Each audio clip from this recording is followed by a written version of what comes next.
Welcome to Luca is a Billionaire, where the only thing I invest in is your answers.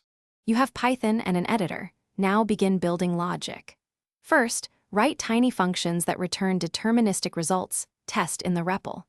Once done, refactor into named functions with clear inputs and outputs and add simple unit tests. Make sure to enable linting and type hints to spot errors early. By starting with minimal, testable pieces, you create quick feedback loops, so you learn faster and avoid large, untestable blocks of code.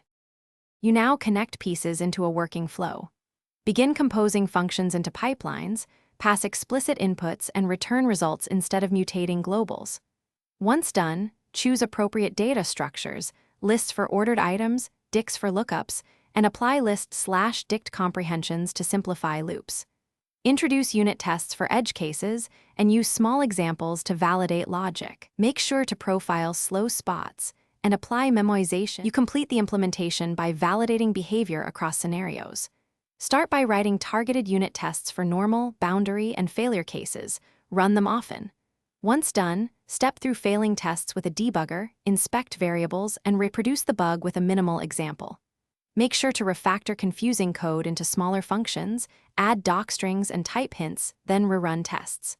Troubleshooting tip: if logic still fails, reduce the problem to a 5-10-line snippet and isolate the incorrect assumption.